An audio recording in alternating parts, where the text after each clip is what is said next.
Hello, welcome to the Sutliffian Report. Today we are going to cover a lot on Zakat.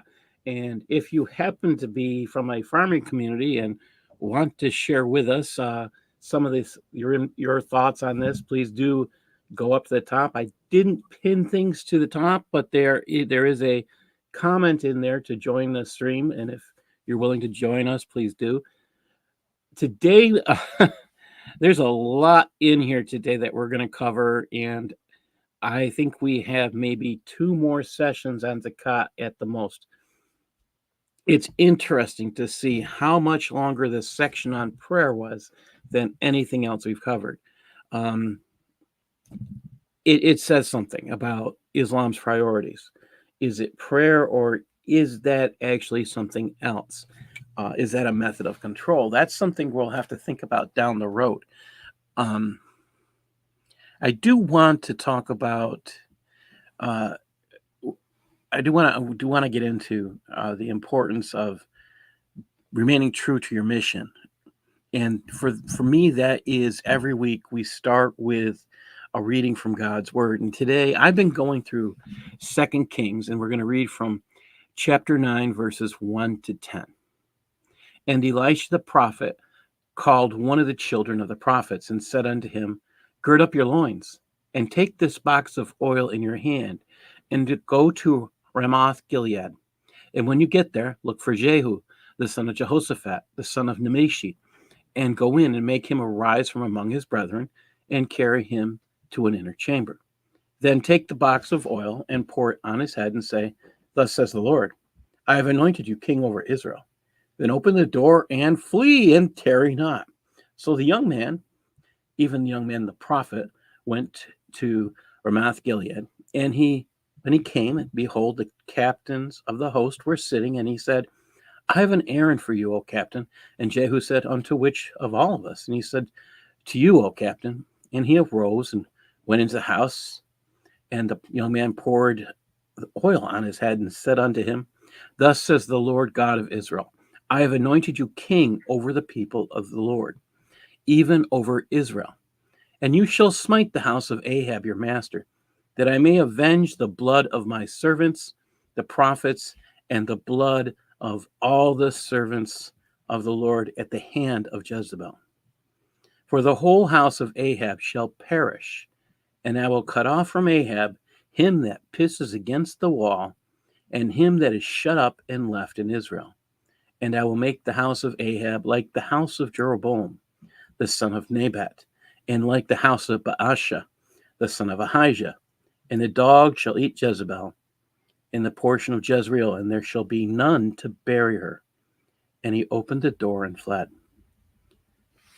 This passage has Elijah giving a direction to a subordinate who's not named. All that we know about him is that he's one of the sons of the prophets, which the sons of the prophets was like a school where people came and they considered Elijah. This was started by Elijah, and then Elijah takes over, and he becomes like a father to them.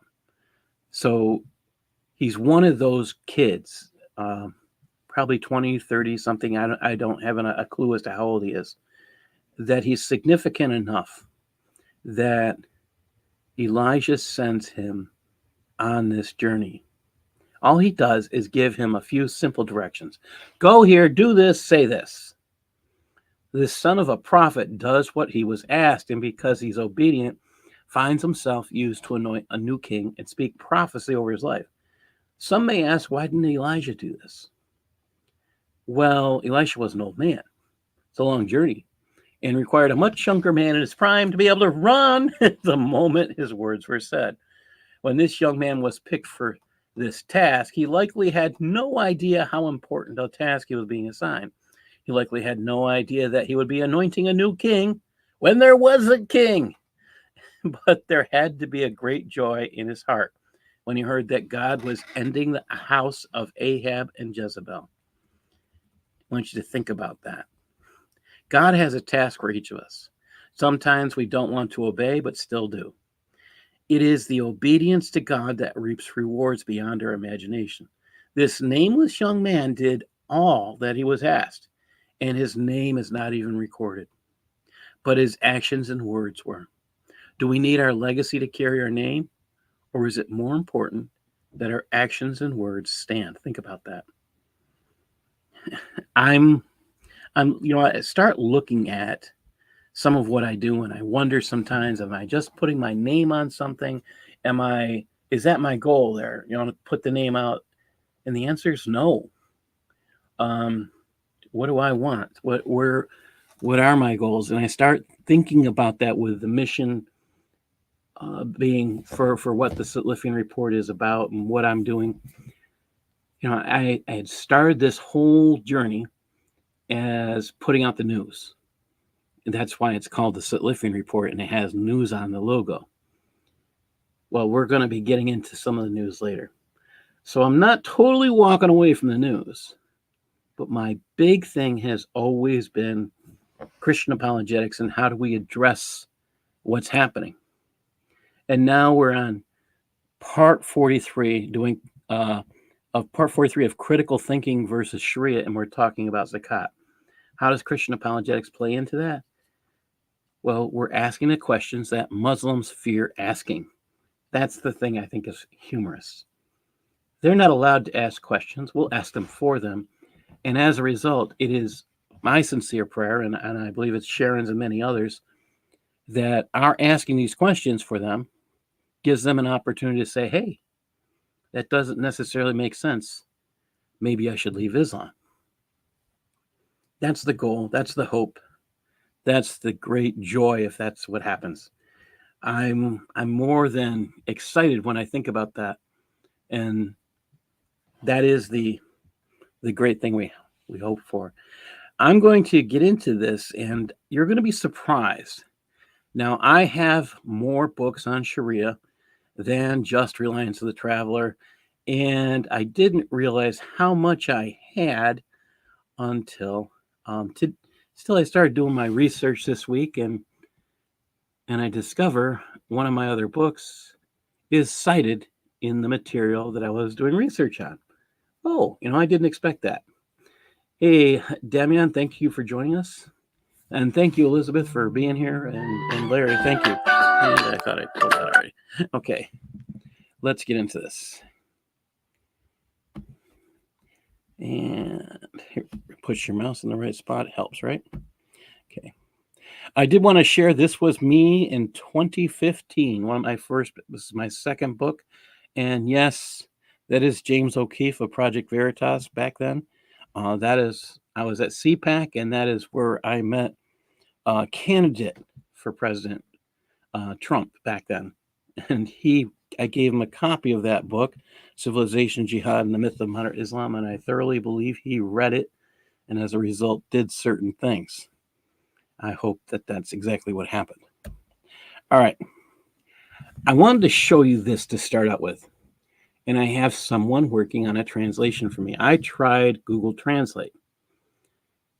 And if Google Translate is right, this is a mess. And it's kind of what I'm going to be curious to see what my translator says. They didn't translate that.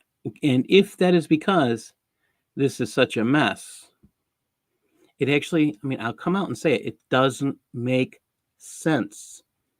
It's not in any form.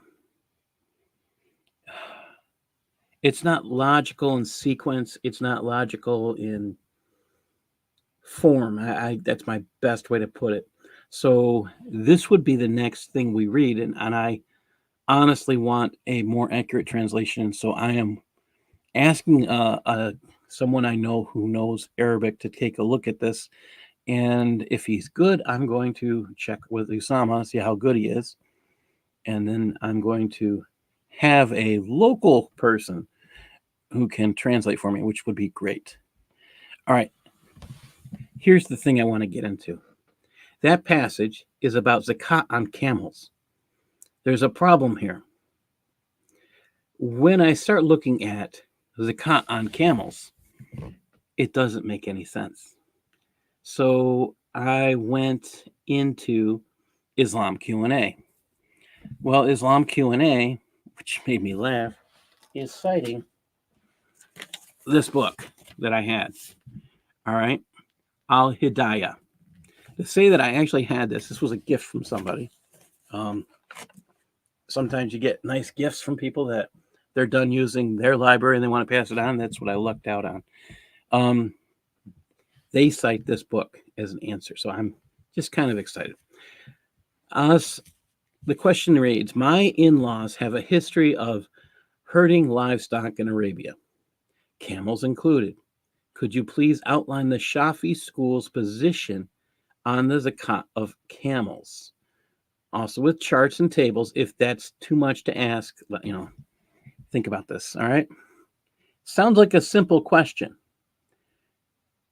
We have talked about zakat pretty much being a wealth tax, but for farmers, it's income tax. And you're going to see that. And that to me is a huge, huge difference. Here we go. Could you read this page, Sharon, please? Yeah. I pronounce Zakat differently than you do. I mean, okay. Doesn't matter. Okay. Zakat on animals is restricted to livestock, meaning camels, cattle, sheep, and goats. Zakat is only obligatory on livestock, and livestock is camels, cattle, sheep, and goats. I guess that's from a couple different sources. The conditions for the obligation of zakat on livestock, in brief, 4 conditions must be found for zakat on livestock to be obligatory. The livestock must reach the zakat payable amount. 1 full year must elapse on the nisab. The livestock must be free grazing. They are not work animals. I'm not sure what nisab means. Oh, halt. So you're asking the same questions I have, and they'll be answered as we read along, which is interesting. I like to have the answers ahead of time. I like to pre-teach the vocabulary, but this was how I had to learn this. So I'm kind of, here's the catch. These words are not something familiar to anybody who doesn't know Arabic. So this proves a little bit of a problem. And that's kind of what I want us to look at. Because remember, less than 90%, more than 90% of Muslims do not know Arabic. And yet they're using these words to communicate. They're using English. They're using whatever. And they're still hiding things in Arabic. Why can't they simply reveal that? I think that those are great questions. Take a look at this piece here. What is a zakat payable amount? And they're calling that nisab. Well, we'll talk about that a little bit more. 1 full year must elapse on the nisab, which is the zakat payable amount. 1 full year. That would mean we're talking about a wealth tax, right? Are we? Start thinking about that. The livestock must be free grazing. So does that mean the livestock doesn't stay in the barn? It goes out and eats someplace? Yes. And these are not work animals. So if you have a horse that pulls a plow, if you have bulls that do breeding, stallions that does breeding, these animals are not considered, or you have cows that, a milk cow is a working animal. So you don't pay any zakat on these things. If you have a goat that you milk, it's considered a working animal. Your dog, well, let's see. Now, we can talk about dogs. We can talk about anything that works on a farm. This will make my question about chickens be very interesting. But we're going to take a look at this. And, okay. What is given us a zakat? We're going to take a look at this real quick. This chart is kind of important. Do you see the word shah here? Now, I want to ask if this makes sense to anyone. The description of a shah is a 1-year-old sheep in its 2nd year of a 2-year-old goat. A 1-year-old sheep in its 2nd year, or a 2-year-old goat in its 3rd year. What is it? A 1-year-old or a 2-year-old, or a 2-year-old or a 3-year-old? Which, does that make sense to anybody? because it does not make sense to me. No. It just seems like a whole contradiction.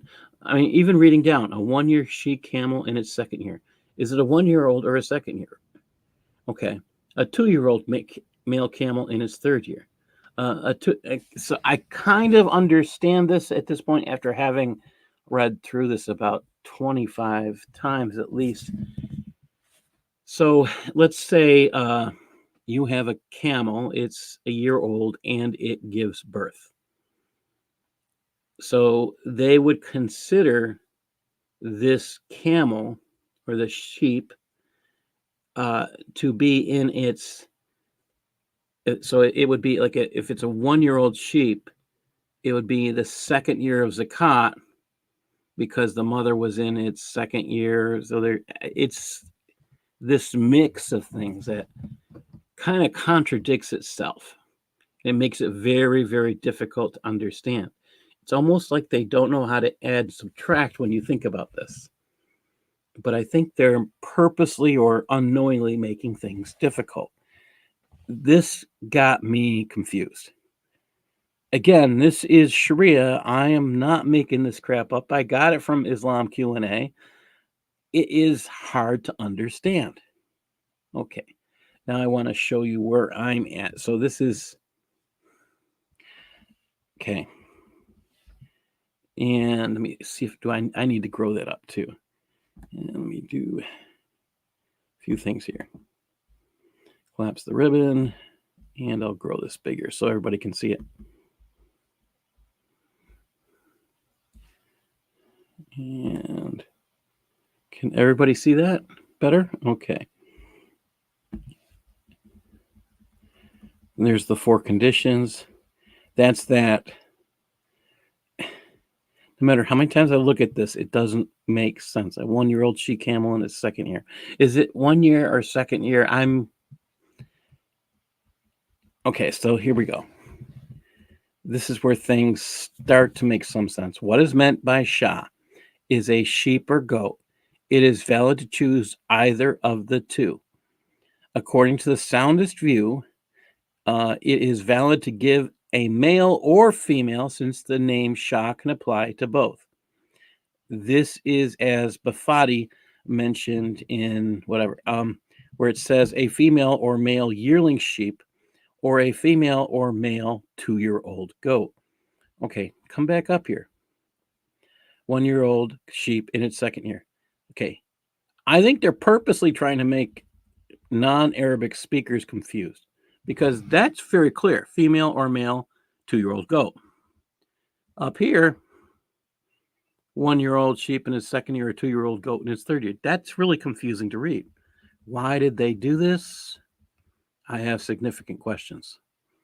The conditions of the Shah are this: that it be kept, that it either be a sheep or goat of the land, equal or more in value, that it be healthy and free from defects. Kind of makes sense. You don't give the thing you don't give it away if it's sick, because that's the one you have to give away. You should be giving away if you're giving. If the intent here, and this is kind of sarcastic statement, I'll admit.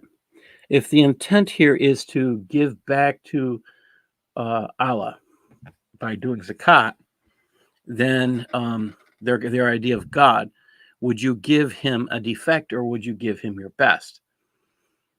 Understand that there are lots of ways out of zakat. So the question is, did Allah not want you to give these things? So should you at least give something? Yeah, there will be an expectation, but it almost seems like he's trying to give you ways out and con things that just makes you wonder. Okay. You don't want to give, if you're giving this back to Allah, and again, I'm probably being more kind than I should in saying this. You shouldn't give to any god something that's not healthy. And if you have a belief in that God, you should be giving it your best. That's what I'm going to say there. So you shouldn't be trying to gyp your God. That's kind of what B is all about there. Regarding the second condition, they have this translation. It is necessary condition of the obligatory shah that it be healthy, even if the camels are ill. Did you guys hear that right? It is a necessary condition of the obligatory shah that it be healthy, even if the camels are ill, since the shah is a financial obligation. So how do you do this? Start thinking about that. You can't give them something effective, but you have an obligation to do so. So what do you have to sell to pay your zakat? And that's where we start getting into some interesting questions, because it's not really there. Here we go. There are two views regarding this. One takes a healthy shah, sheep or goat, that befits the ill camels. This is the view of the Ibn Quran and was adopted majority. One gives a healthy shah as one normal would had the camels been healthy. An example of the first view is as follows. Again, some of these citations are from this book, Al-Hidayah, and I was looking through here, and I'm looking at this like this. It's kind of surprising that, here I've been quoting from one book, and I didn't realize I had another one here and covering the same things. I was so happy to read. Sometimes you need to read multiple sources that say the same things, so you don't feel like you're a total idiot when you're trying to understand things. I'm looking at this and saying, what's going on? Why is this so different? I'm concerned because it's not easily explainable. So can you imagine if you're Muslim, you have to pay zakat. Now, does this give you reason to have someone in charge of zakat and telling you what you have to pay? This is hard to understand. And that's kind of what I'm getting at. They're creating a whole system where you have to have a person in charge of payments of zakat, so you can't exactly know what to pay. This is really confusing. All right, let's keep going here. An example of the first view is this. Again, that would be the healthy shah that befits the ill camels. One has 5 ill camels valued at 50 dirhams, though had they been healthy, their value would be 100. And the typical value of the shah one intends to distribute is 6 dirhams. In this stance, one has to distribute one healthy shah valued at 3 dirhams. All right. It almost sounds like they have to pay for it or buy it. That's kind of what I'm getting from that. And, that, again, the fact that they have this value here, it just kind of blew my mind. The first condition here, obligations, conditions, and detail, the nisab. Now, again, we saw the nisab earlier. The nisab is the amount that's like the flock or the amount of livestock that you have that is deemed zakat payable. Again, these words, they introduce these words before definitions. Law books do not do this. This is what makes Sharia difficult to read. They don't tell you what it means. So you have to read and read and read and read until you can find a definition. This is the zakat payable amount. They have determined zakat can be due on this small amount. This is the minimum amount. So the first condition is the livestock must reach the nisab. Okay, so we'll go back up here and we'll talk about what do they mean. Must reach the nisab. There was 4 conditions. And here we go. To go back up here, there was 4 conditions. One of them, here we go. Okay. Livestock have to be to reach the zakat payable amount. That's the nisab. They have to be 1 full year must elapse. So it's, again, they're trying to say it's not an income tax. It's not a wealth tax. It's an income tax. But again, this is a farmer. These things that are being taxed are their income. The livestock must be free grazing. And again, they're not work animals. None of these things can be work animals. So keep that in mind. So, I mean, we think about work animals. We think about cows. We think about Horses, we don't generally think about camels. Well, if your camel is used from going from point A to point B, it can't be taxed with zakat. It's a travel device. It's a work animal. So these are the things that get people out of those conditions. All right, first condition, livestock must reach the nisab. No zakat is due on camels until they reach the age of 5, upon which one shah is due, which would be one sheep or goat. On how many camels? Listen, they reach 5. So that's 5 camels. So you would pay one sheep or goat for every 5 camels. On 10 camels, you pay 2 shahs. Again, that's 2 sheep or goats. 15 camels, you're paying 3 sheep or goats. 20 camels, you're paying 4 sheep or goats. 25. I think this person knows more about fraction than Allah because they're consistent. It's 1/5. Oh, 20%. Ooh, where's that number come from? Isn't that the same exact amount Muhammad demanded be paid to Allah, but he received it for Allah? So that 20% we're talking about. It's not 2.5% like everybody pays for zakat. He's charging 20%. Why do the farmers have to pay more? Start asking these questions because that's something they tell you zakat is 2.5%, but here it's 20%.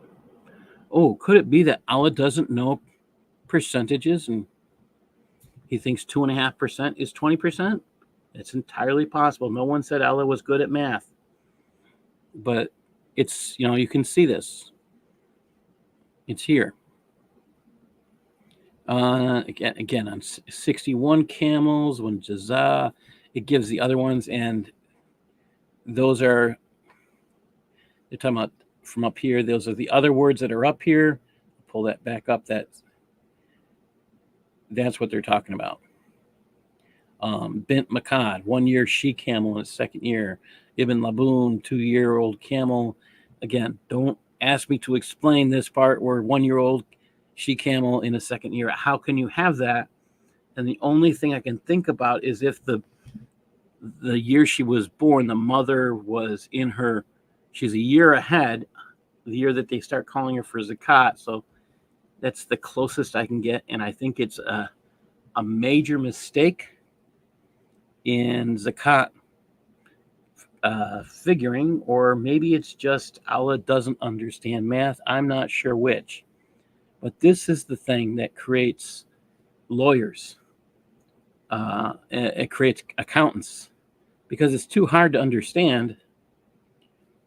And that says something. It might seem simple, but it can be very confusing. And someone could easily say you did something wrong when you did what you thought was right. And this is my issue with this whole topic. Again, pertaining to the nisab, zakat on 25 camels, they give that. They have these defined amounts and what they come out to, and their bint markad was shown up. I showed that a minute ago. Let's go on. The haul. The second condition is that 1 full year passes on the nisab. So that thing has to be the animal they give as an offering, or as zakat, I should say, has to be a year old minimum. It says 2 conditions must be found in order for zakat to be obligatory on livestock. The 1 year must pass while the nisab is under one's ownership. So you can't just get something and give it away as a payment. It has to have been in your hands for a full year. So this is how they kind of hint at it being a wealth tax. Well, you had it for a year. Now we're considering it wealth tax. Well, here's the problem. You are dealing with livestock that you're selling off. So you're selling camels off, which means that you generally have camels that you would use for studs, and your income is based on the amount of camels you would be able to breed and sell. So the income is what gets taxed. It's not wealth, and that's the thing to understand. The farmer is the only one that gets taxed at 20%. Two conditions must exist in order for the offspring to be offered. And again, we get end of the Zakat year, even if only for a moment before. Yeah. When the offspring be born after the haul or before it did not fully exit the mother. This is where I started to grasp that they're talking about. They're putting two different concepts of years together here. When the offspring is born after the haul, or before. So it's the different Zakat year is what they're saying. It'll be counted on the Zakat for the following year. So this is what makes life confusing. You have to have an accounting of when something is born to understand how it can be reflected in your Zakat payment. This is totally confusing. Yeah, I like this. Farmers don't have weapons to back up their complaints. Yeah, this is so confusing. And yeah, here we go. 3 is 1/40th of 120, so I don't see how that works against the values of 50 or 100. It's inconsistent. Yes. This is, like I said, it doesn't necessarily make a whole lot of sense to me. But we're going through Sharia. We didn't say it had to make sense. This is why we are here to ask questions. And if anybody has some, please ask, because I'll tell you, I have been going through this for about a week, trying to figure it out. And it just has my head hurting. First, I'm not a genius in math. And the second part of that is I'm thinking, this doesn't make sense. It makes about as much sense as... well, we need Dr. Kufar Phobia here to figure it out. Say he's the math guy. Or wait, we have Rad here. Rad is more of a math guy than I am. This just doesn't make sense to me. What's that? Let me see. Any of this, any of these numbers. I mean, how about this one, Rad? What is, let me go back up to what a Shah is. Just get the mouse in the right spot. Here we go. All right, so I'll go up to the first here. Okay. A Shah is a 1-year-old sheep in its second year, or a 2-year-old goat in its... Okay. A 1-year-old now sheep you in do its math. second year. Okay, can you explain that one as a mathematician? Well, I'm not a mathematician, but yes, I do math. But no, that doesn't... Well, no, a 1-year-old sheep in its second year, or a Does that sound 2-year-old goat in its third year. Well, I'm just trying to be the devil's lawyer here, and like, what could they be saying? I mean, well, so if the mother had, so the mother had because the baby. Farming or agricultural terms, things sometimes don't make any sense because they're saying something that you know what I mean, that we wouldn't grasp. You know what I mean? Yeah. So a 1-year-old sheep. So a 1-year-old sheep in its second. I got an idea. Okay. Are you guys ready? Yeah, Sure. Go ahead. The first year is considered, in the sheep life or whatever the animal is, 0 to 1. Okay. Yes. We call it 1-year-old when it hits at 1. And the second year would be 1 to 2. You get what I'm trying to say? So it's an offset. Yeah, so you're starting at 0 instead of at 1. Yeah. Okay, that actually makes sense. That's the only way I see it to make sense.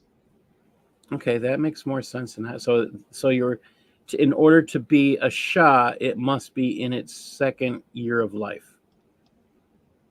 Or are we saying it must? Technically, we would call it 1-year-old. Yeah. Huh. That actually makes a lot more sense. Okay, because that's the only way it makes sense to me. That I hadn't even considered. Wow. See, this is why I like doing this with people and asking other people ask questions, because when I sat here and tried to get past this, I couldn't. It just drove me nuts. And this is why I started looking up. I went to Islam Q&A and tried to find answers. And I wasn't finding any clear ones.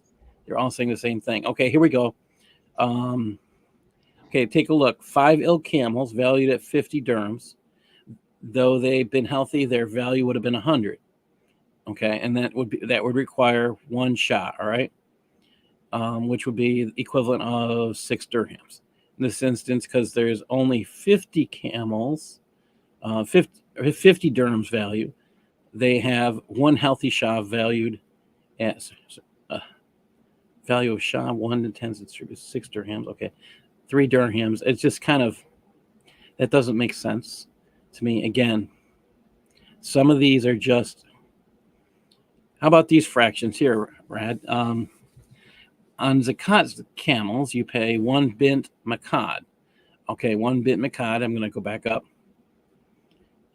1 bint makad is the equivalent of a 1-year-old camel, which would, in its 2nd year, so that would be a 2-year-old camel if we're following the logic that Sharon used. I mean, we're talking about the difference between a sheep and a camel. We're talking about a significant difference in meat, that's for sure. And that's a huge amount of difference. Yeah, so I dropped off because right when Sharon was making her point, and I agree with that, because that's why I was thinking going at that. Are they like starting at 0, or where are they starting? But I don't think that's that doesn't. I don't know. I mean, okay. See, the way you're stuck right now is where I've been most of this week trying to figure this part out. No, okay, so, but would So that this make is the sense? other part. Would you start at 0 from the moment of birth? No, because unless you're going to say that, unless you're counting the amount of time that the sheep is in the womb. That doesn't make any. No. You're asking the same questions, Red. I'm like, this doesn't. Okay, I try. The only thing that's come close to making any sense so far was Sharon's suggestion. Right. No. And I agree with that, but I'm just trying to figure out how they would start from 0. What would be their 0? If it's 0 from the moment the calf is delivered, then 1 year of its life would be 1 year of its life. Okay, it would be day 0 would be the day it was born. Okay, and then no matter what, you're going 0 to 1. But if they counted year 0, but then how would they know when it was conceived? Well, because you're actually only mating the animals when you want them to mate. So you know when it's happening. You know what? So your first year is a 0 year, your 2nd year is a 1 year, and your third first year is a first. Really easy to lie about too, and since that religion is very much about lying, I might cheat a few months. But this is exactly what I'm getting at. I think they need a Zakat lawyer to say, oh, you got to pay this, you got to pay that. And I think that's what this encourages, someone to come out and decide what you have to pay. And I would see this creating huge problems with your people who can't read Arabic, who are farmers, and they're getting told, you got to pay this, you got to pay that. They don't really have a choice. And if you can't read Arabic, you can't argue, and you just give in. And this is where I see them. I just see this being huge.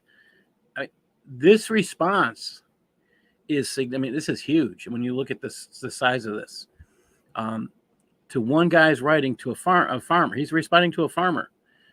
And this kind of blew my mind. We were down here talking about the condition of 1 year passes the nisab. Okay. And we're still trying to figure out, we don't have an exact reasoning, but your first year could be considered year 0 all the way through. Your 2nd year can be, okay, by the time you get to 2 years old, you're now considered 1 year old. Why? Yeah. Don't ask me to explain it. That's the best explanation that I think we might be able to use. It's just very, very confusing. Yeah. 2 preconditions must exist in order for the offspring to be included: that the offspring be born before the end of the Zakat year, even if only for a moment. When the offspring is born after the haul or before it did not fully exit the mother after the haul, it'll be counted for the Zakat for the following year. And this is where, again, how do you define these things? So you have to know, again, you have to record the birth dates of everything that lives on your farm. And the only things you don't have to count birth dates for are those animals that work. However, what happens when they no longer work? You've got an old camel, you've got something that, okay, we no longer need this, we no longer need that. You don't need those jobs for this thing or that thing. Oh, now there's a payable, so now we could end up having to pay on. Yeah, I mean, all you have to do is say, well, the cow gives milk, or this, we're getting, like you talk about sheep. All the sheep we're using their fleece. Okay, I mean, you can think about all the things you don't have to pay zakat on that way. Well, no, Working so animals. that's interesting. Is there anything in this? Okay, yeah. So once the animal has reached the end of its life, they put the animal in a retirement home, aka glue factory. You know what I mean? Do they get depreciation on it? Okay, do they depreciate? Like a car, like a piece of machinery. Well, they don't have to pay. They don't get any freebies off that because it's a wealth tax. So you have to hurl down to a certain amount of money for a year that way. So if you got paid, it's not, you're not, the only person paying any form of income tax is the farmer, but they're holding on to, it's just like you get an extra year to figure out what to do. Here's something interesting that, a lot of people have noticed this. But in the Quran, there are no agricultural laws or animal husbandry laws. You know what I mean? There are no, nothing like that. When you go to the Old Testament, it tells you how to plant your fields. It tells you, to leave one fallow for every several years. It tells you crop rotation. It tells you how to treat and raise your animals. It tells you how to actually naturally select the animals that you want through natural selection. You know what I'm saying? Okay, to selectively breed. Okay, the animal that you want for this, and there's nothing like that in the Quran. Or actually, I don't even think in the Hadiths, because they weren't an agricultural society. They were just raiders and pillagers and plunderers, so they had no need for it. Well, the history of Islam reveals that the Muslims were not great agriculturalists. That what they do is they take over one area first and they get a hold of the properties, and these large farms, date farms is what they were talking about. And this is after a significant battle. Okay, they win, they get this land. The next year, the farm is destroyed. The date trees are dead. So the next time they have this huge battle and they get farmland, oh, let's leave you in charge. Oh, the people who ran the farm. You're just going to pay us so much every year to be allowed to live. Oh, exactly. And that actually translates. Make good income to them. No, that actually translates down into modern day situation. Look at what happened with Gaza and the what do you call it, the greenhouses they had. The Jewish greenhouse in Gaza, in that territory, produce a great portion of the produce for Europe. They were extremely profitable, extremely thick. They actually hired, the Gaza or the Palestinian workers. Well, as soon and they actually worked out an agreement with the Gazanians where they could take over these greenhouses. Within 6 months, they ran them into the ground. They were totally destroyed. Yes. Because even though these people had worked in them, once the management was removed and they put in the Hamas management that didn't know how to manage, they ran it into the ground. Because, and that's almost everything that existed in Gaza. It's like Islam can't. I mean, this is the kind of math they do that has to do with agriculture, it's kind of concerning. Hello, content. Seriously, if you're a Muslim country and you follow the Quran and the Sunnah and the Hadiths and the Tafsirs and the Islamic jurisprudence, without exception, then you will destroy your own people. You will be backwards. You will be isolationist. You will be, no one will want to trade with you. You will have nothing to trade. Okay. And it will destroy your people, as has been proven. Anyway, I'm sorry to interject on that. But so, Houston, there's a difference here. Okay, he wrote this means they get to keep the stud camel away long enough. So studs do not count under zakat because they are working animals. This is the one I had an issue with. Tithe on animals was to pass under the rod, and God gets the 10th. Okay, there's a difference. God got the first fruits, and he gets a 10th. Okay, so keep that in mind. He gets the first fruits. So the first of the first of the flock, God got that. So it's first fruits was part of that. So if you were your first birth of the first lamb, yeah, that's what that was the difference between Adam bringing something. Sorry, between Abel and Cain.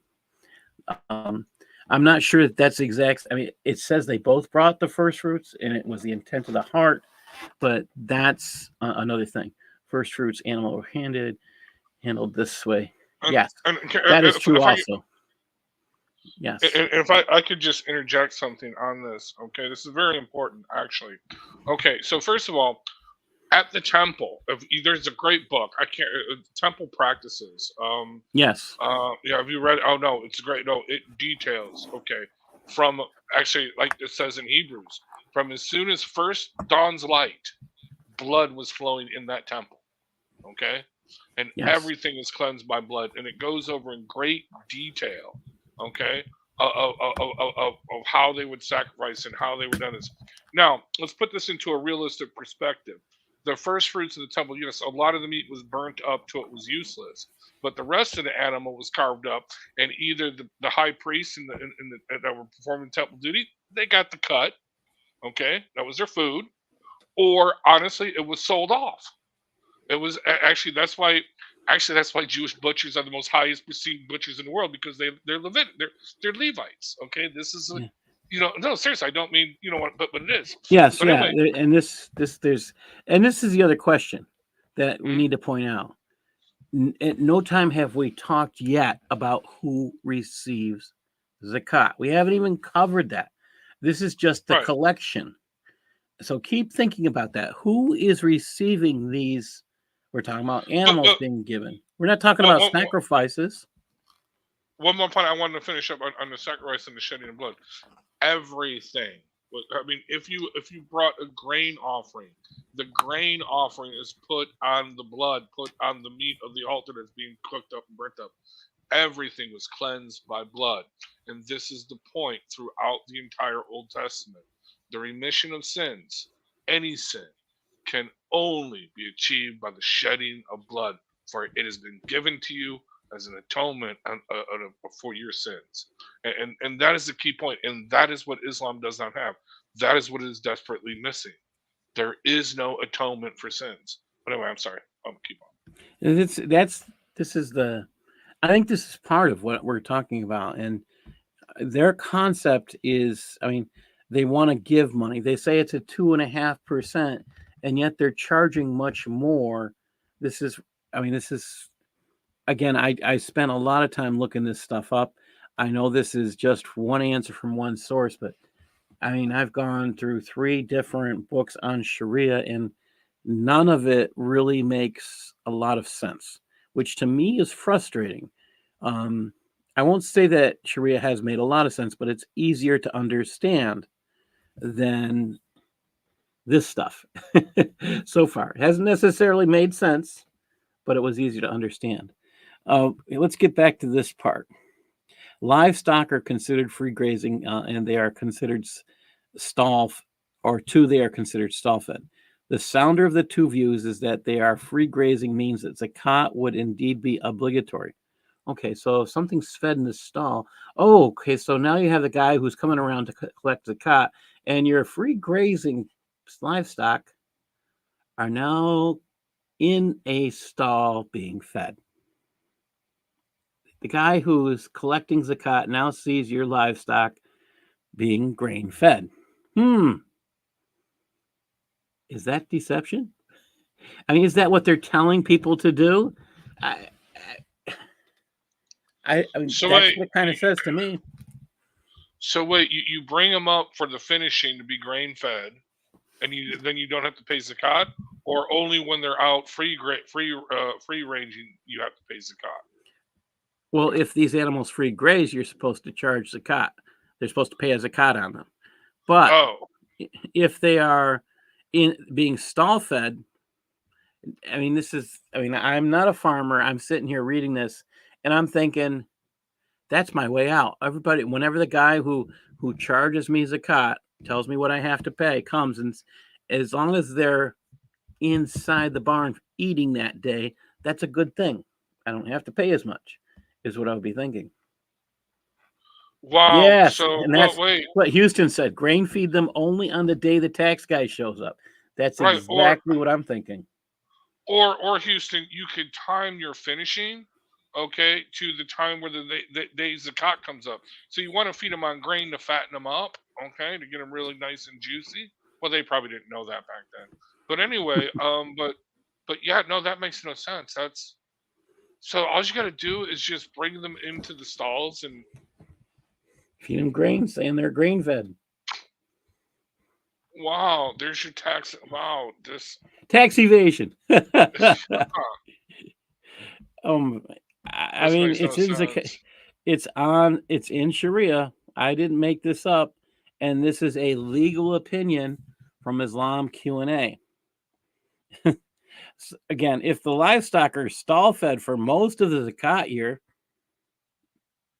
then no zakat will be due.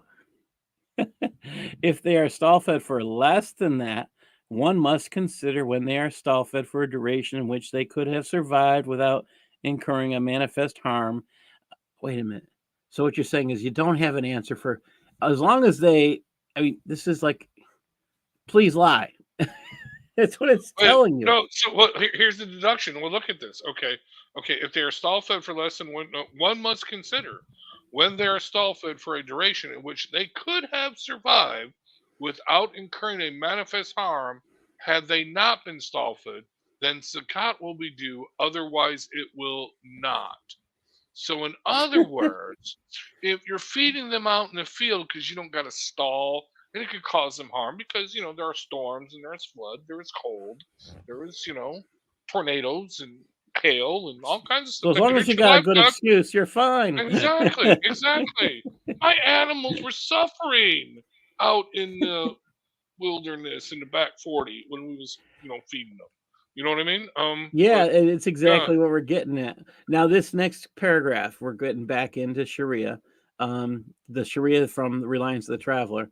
Sheikh Nukeller is one of the translators of Reliance of the Traveler. He says that it is religiously more precautionary and of greater benefit to the poor to follow Imam Malik on this issue, as Malik holds the zakat is obligatory whenever one possesses the nisab for 1 year, whether or not the animals are work animals or have been grazed. Or so Malik actually, I think he's more of a farmer. He understands pasture. He understands pay the zakat, pay the zakat, pay the zakat. That's all he's saying. You pay it regardless. You're not going to get a way out with Malik's belief. But if you're following the Shafi, if you're following yes, you're stuck. Well, no. Look what he's saying. It's an honorary position. Hey, because it's religiously more precautionary. In other words, if you don't want to be struck down by Allah because you're not paying him his cut, then you want to err on the side of caution and just pay the zakat like Malik says. But hey, if you think you's okay, if you think you's good, then you can follow Shafi and only you can skim off the top because Allah, he gonna look the other way. What's bad is it actually looks like that's what's being encouraged. Non-work animals. The fourth and final condition is the livestock not be work animals. Now here's another way out of paying zakat. And the livestock not be work animals used for plowing and the like, such as riding and transport. Okay. And they do have an allowance for those animals that are studs. Oh, well, let's see. Working animals. Okay, these animals are used for, they work by producing milk. Yeah, actually, the bull is no, your bull or your horse, your stud horse. Okay, that's your prized possession. If you Yes, are working in the cattle industry or working in the horse industry, the sheep but you don't industry, pay zakat on that. whatever. No, that's your stud. That's no. They are worth more. Though they live a pristine life. Okay, all Yes. right. The male animals that are not gilded, that are ones for breeding, they lead a pristine life and they are extremely valued. Unlike the cow, And that's you the always choose the truth. And cow. it's just so I'm going. We're going to get back into Reliance the Traveler, and you're going to see why I went into that, because we might be going back to that passage again. I give credit to Islam Q&A trying to sort this out. I'm not a fan of Islam Q&A, but trying to find an answer and trying to understand this, I understand why there are zakat lawyers, why there are zakat accountants, things like this, because it's confusing. And I think it's purposely confusing, but at the same time, I think it's made so people can cheat Allah out of money. Wait a minute. Now, is Allah the one who gets zakat? Where is zakat supposed to go? Now, if you go to social studies class today in an average ninth grade class across the country, in the United States or in Canada, I'll say, you will have someone tell you that zakat is the second pillar. No, sorry, the third pillar. So you have salat, so you have shahada, you have salat, and now you have zakat. And they tell you zakat means giving to the poor. That's not what zakat means. That's not at all what zakat means. And you're going to see that when we start talking about where zakat goes. As we've been seeing, is zakat has been a wealth tax, and it's quasi income tax on a farmer, and it's 2.5% when we're doing the wealth tax, but it's up to 20% when we're doing the income tax. And the only one who usually gets 20% is Muhammad, because he's collecting for Allah. Yeah, that one always seems to get me, that he's collecting for Allah. Okay. Sharon, can you read H2.4, please? Yeah. For cattle, the minimum on which zakat is payable is 30 head, for which it is obligatory to pay a yearling, meaning a male calf, in its second year, though a female may take its place, being worth more. The zakat due on 40 head is a 2-year-old female that has entered its third year. A male will not suffice. The zakat on 60 head is 2 yearling males. Zakat on additional numbers is figured in the same way. On 30 head, a yearling male, and on 40 head, a 2-year-old female, according to which of the two alternatives accommodates the last 10 heads. Oh boy, why do they make it so confusing? That's part of the issue here. So notice I underlined a female may take its place, being worth more. Okay. Zakat due on 40 head is a 2-year-old female that's entered. Again, I had this underlined because I was going nuts trying to figure this out. And if we figure you're at the end of your first year, it's called 0 year, and your end of your first year, end of your second year, it's called year 1. Maybe that kind of makes sense now, but it's still enough to drive you nuts trying to figure this out. Like, it does not make sense, and you're gonna see some stuff that I'm looking at that just makes you go, what? I think some of this, by the way, when you look at the Arabic, it reveals they're not looking at these things a second year, a 2-year-old being in the third year. Some of the Arabic doesn't say anything like that, and you're like, what, did they do this just to make us look stupid and confused? Yes, they did. Because some of the Arabic translates without those statements, and that just kind of And it just kind of makes me think, what was the purpose of making us feel stupid? Well, I mean, this was written not for the non-Muslim to read. It's written for the Muslim to read. Oh, so they're trying to make other Muslims feel stupid. Ooh. What kind of statement is that? All right, we're going back to H2.5. Eric, are you with us or are you listening? I'm guessing. I'm driving, Paul. Okay. All right. So, Rad, would you like to read 2.5? Sure. For sheep or goats in the Arabic, ghanam meaning both. Interesting. The minimum on which zakat is payable is 40. On which the minimum 40 what? Okay, but on which 40 dinar? No, honestly, I don't know. It is 40. What's the 40? You're asking. Yeah, what's the 40? Yes, you're asking good questions. Anyway, is that the weight? I mean, no, is it the whatever? Anyway, on which it is obligatory to pay a shah, meaning which is a sheep or a goat, meaning a 1-year-old sheep in the second year, or a 2-year-old goat in its third year. And that would we got to go back up to the okay. Do you see why I'm saying some of it doesn't have it? Those notes were put in, and it wouldn't be there if it wasn't there. It would make sense. Yeah, the zakat on 121 sheep or goats is 2 shahs. So that 2 shahs, I don't know what did it say? What was the one shah? A total 1 shah is 1 sheep or goat in their concept of a second-year goat, basically. But wait, so I'm thinking the shah is the amount of money that you got to pay. No, it's not. It's the amount of animals. Wait. Okay, I see what you're. Okay, I see what it's saying here. So now, Wait. Okay, I see what they're saying. So the zakat on 121 sheep. So if you own 121 sheep, that's like really specific. I mean, like, yes. You know what I mean? I mean, why are you doing 121? Why not just do 120 or 130? You know what I mean? What's with the 121? But anyway, that doesn't make anyway. Because the one out of the, I understand why they did that. So you have one extra. 120 would be. So now that 121, the 121th one becomes the shah.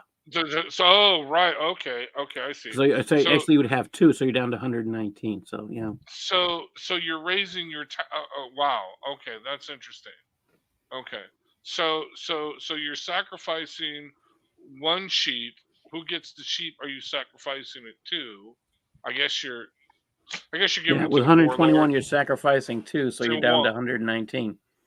Really? Okay, 2 shahs. Well, then that still doesn't make any sense. Then it should be 122 if you want to keep it even. You know what I mean?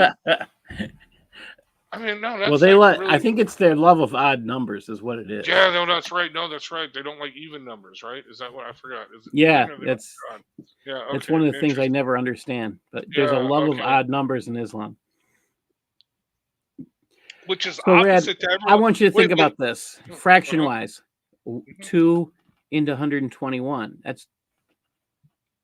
That is a really, I mean, percentage-wise, what are we talking about? I'd have to let me get that.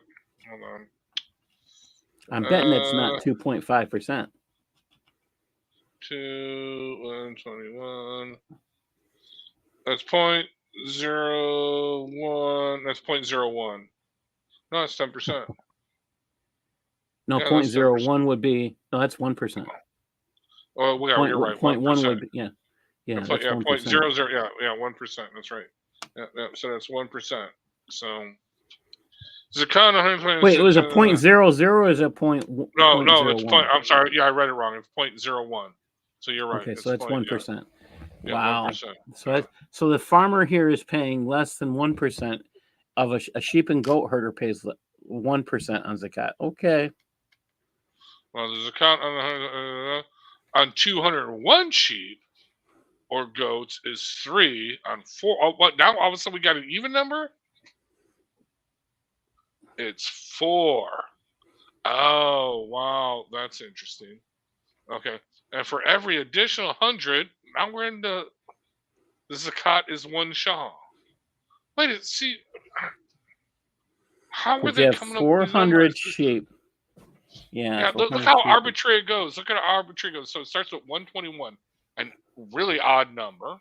Okay, all right. You pay 2 Shahs on your first 121 sheep. Okay, if you have 201 sheep, okay, or goats, then you just got to pay an additional Shah. So if you increase your Shah, if you increase your productivity by another 80 sheep or goats, you're paying just an additional 1. But 400 sheep or goats, no, seriously, if you double, okay, actually no, quadruple your output, you're only paying 4 Shahs. So you're actually paying less. So the more you have, the less you pay. No, look at that. That's the ratio. That's why that's what I'm getting at. Is I'm not good at the math, and I look at this. The more you This is have, kind of the significant. less you pay. The more you have, the less you pay. It's not an exact science, and that is Islam, because Allah doesn't know math. so Islam hates the poor farmer, but the rich farmer, he pays less, substantially less. If you do the ratios, yeah, I mean you're only paying 400 sheep. I'm only paying 4. Okay, John has me laughing. All right, we got to put this up. If Mary had a little lamb whose fleece was white as Moses, I wonder how much she had to pay. That stuff makes me think. All right. Okay, Houston, wait a minute. We'll go up to Elizabeth. 1,400 shekels to 12,000 shekels, 3,333. I missed that one. Okay, we're going back here. According to Itmar Marcus of Palestinian Media Watch, Martyr families typically. Okay, yeah, I've been watching that, Elizabeth. I'm going to share a story later on that's not on that one, but I will say this: Itmar Marcus keeps track of that stuff, and he is the best on that information. By the way, so you're listening to the right guy. By the way, that's your U.S. tax dollars work. That's what we fund. That's what Biden wants to finance. He wants to give money to people who kill. Well, it's not just under Biden. That's what we've been funding, except under Donald Trump. But no, that's what we've been funding throughout the years. We fund that. Well, technically, we weren't financing it. It got stopped for a little while, even under Clinton, due to certain people in Congress stopping it. So it got stopped by a congresswoman, and I don't remember her name, but yeah, she's been stopped. Oh, really? Stopped it, and then it got there's certain things, certain payments that we were significantly stopping, and then it really got cut off under Trump for a good while. All right, let me come back here. Okay, here we go. Here's another part of this. Sakari Bakari, Book 24, obligatory charity tax. Again, Zakat. It's not. I don't know where they get the idea of where they're telling people this is charity. And this is where I think maybe the word zakat actually means charity. I'm not, again, I don't know Arabic, but I'm telling you, this is not charity. When you see where this money goes, it has nothing to do with charity. I mean, it does. A small portion goes to charity. Wait till you see how small. That'll blow your mind. Does it say charity in Arabic, or is that just for us? Let me try. Make us think that's so nice. I think it could. I just think the word is the word zakat. Actually, anybody want to test that for me? I mean, I think I did that. You know what? I'll go back here. I have it on the first one. All right. Oh. Okay. And I didn't translate that one. Let me do this real quick. And you know how they are? I think zakat is its own special word. And I don't think it necessarily translates is the other thing. Let me just put this up on my Google Translate, and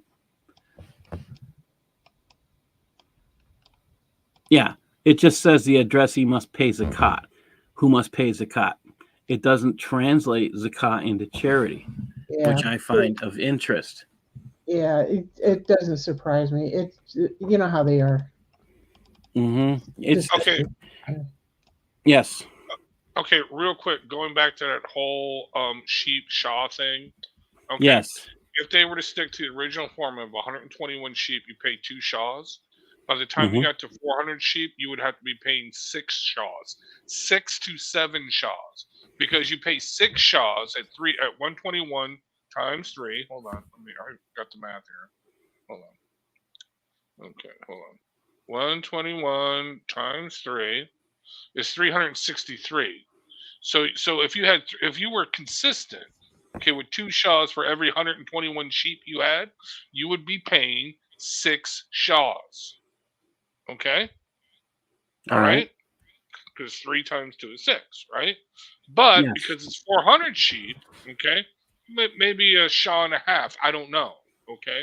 Or a half a Shaw, which would be 7 Shaws. You know what I'm saying? Because you got to make up for the additional. But so the larger shepherd has to pay less. Pay less, definitely. Substantially less. Half less, like 50% less. If you think about it. Well, hold on. Wait. Hold on. 6, 4. Yeah, substantially less. Definitely. Yeah. Okay, so I'm going to read this next one. I'm going to skip down because my brain is just frozen on some of this stuff. All right, H2.7. Listen to this one. New offspring of a zakat payable quantity of livestock that are born during the year. So again, this is why I'm saying it's income tax, not wealth tax. Are born during the year are counted for the zakat of the year their mothers are currently in, no matter whether their mothers survive or die. Thus, if one owned 40 sheep or goats, which gave birth to 40 young a month before the year's end, but then the 40 mothers died, one zakat on the offspring would be 1 shah. Don't ask me to explain that one. Math is not my suit, but this just makes me... Okay, you got 40 different sheep. They've born 40 different sheep every month. And then 40 mothers just die, and you're still... That's 40 times... Well, a lunar year is 11 months, right? So, yeah, that's still... It's too confusing to me. Math-wise, and this is why I'm thinking an average farmer would be sitting here trying to figure things out and ask for someone to come tell them how much they have to pay. Oh, I'm going to have all the sheep working that day. I'm going to have something for them to do physically. Or they're all going to be grain-fed that day. That's what it is. They're all going to be grain-fed that day. Another one they didn't want us to see. Again, I'm having this translated. I will bring it back to you next week. Some of this is just kind of surprising. All right. 2.9. That might be the sex with the go part. That's not... Okay, I looked. The reason why I didn't translate these, I tried with Google Translate, and it was so... It didn't make any sense when I did it with Google Translate. If it's right, it's nonsensical. And that bothers me. I mean, are they not putting things in because they don't make any sense and they're ashamed because of how badly it's written? And actually, Usama has shown me some passages in here that it just doesn't make sense. So that's not a surprise, but it's just... It says something that Allah doesn't make sense. Because again, this is supposed to be Allah's law. Allah doesn't do math well, is what we keep seeing. We saw it in the Quran. He can't do fractions. We've seen it here. He can't have a constant payable amount. He can't have a consistent payable amount. And the wealthy get wealthier. Oh, Yeah, Democrats tend not to like that.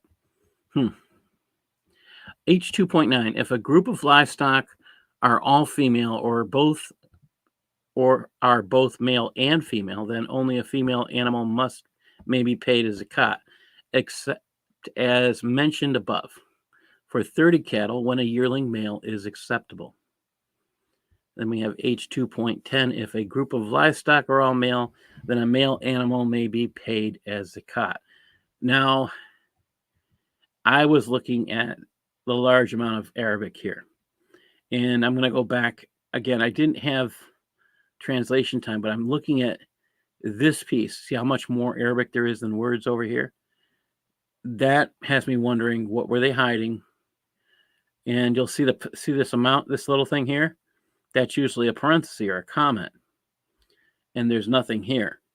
So it looks to me like they put something in parentheses or comment, and they didn't put it in English. And my question would be, why did they do that? All right, going back to Sharon, can you read 2.11, please? 2.11. If all the livestock are below the minimum age, that may be given as zakat. Then one of them is given anyway. Wait a minute, what? You're not wrong. That's what had me thinking. That's why it's underlined. But if the herd I'm sorry. Go on. So you're not wrong. It doesn't make sense.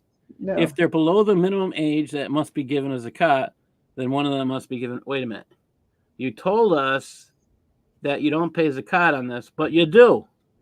Yeah. It's weird. Okay.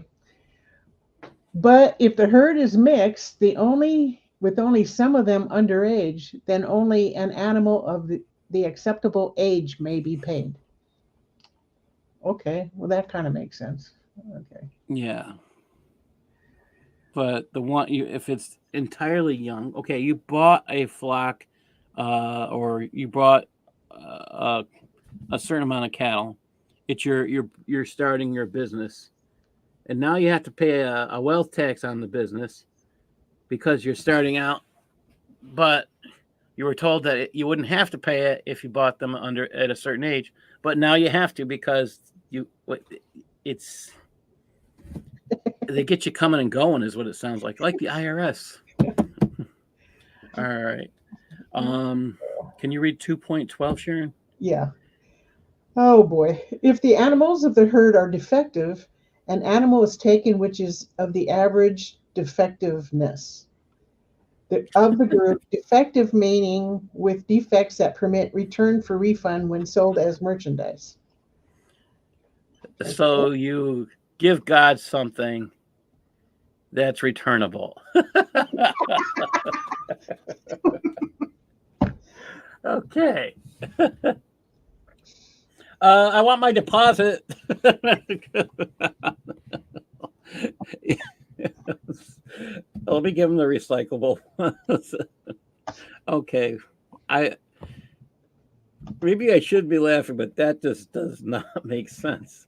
Again, if you're worshiping a god, you would give him your best.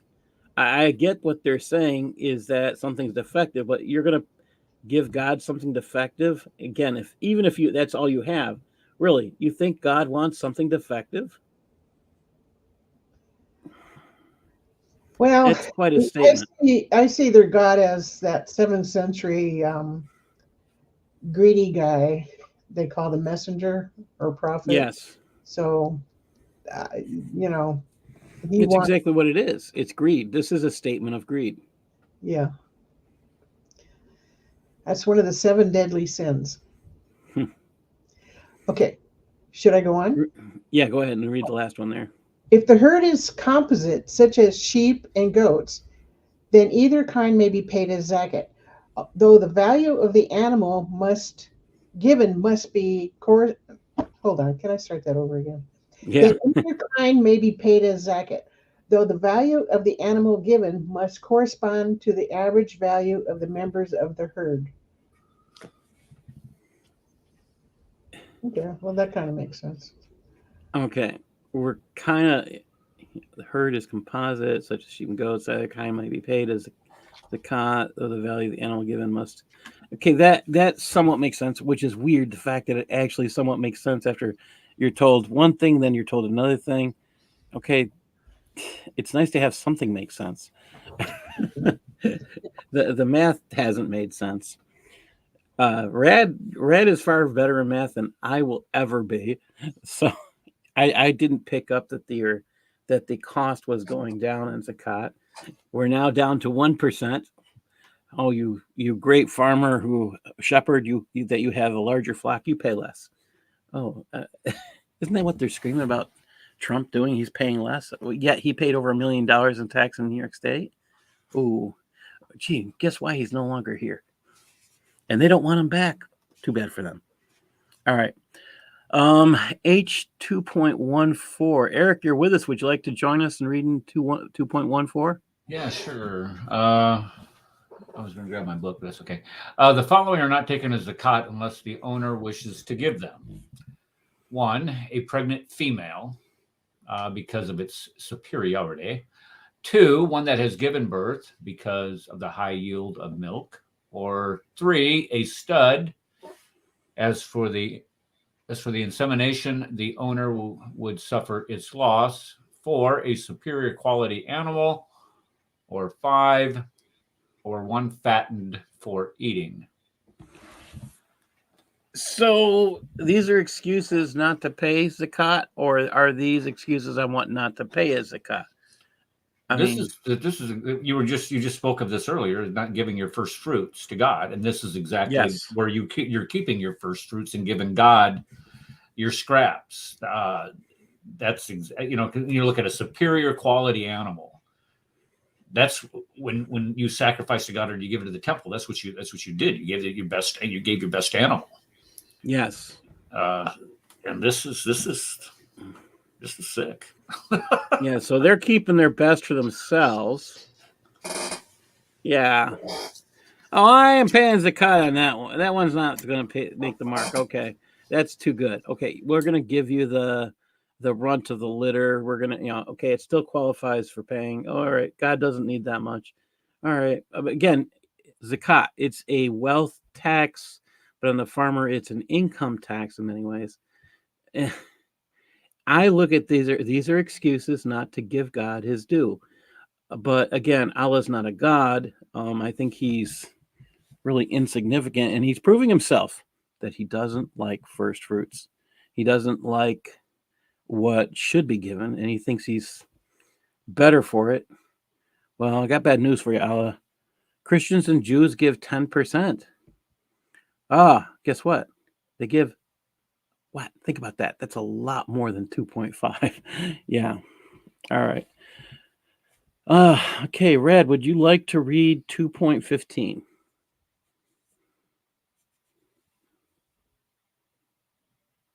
I'm not sure if you know your mic is off. All right.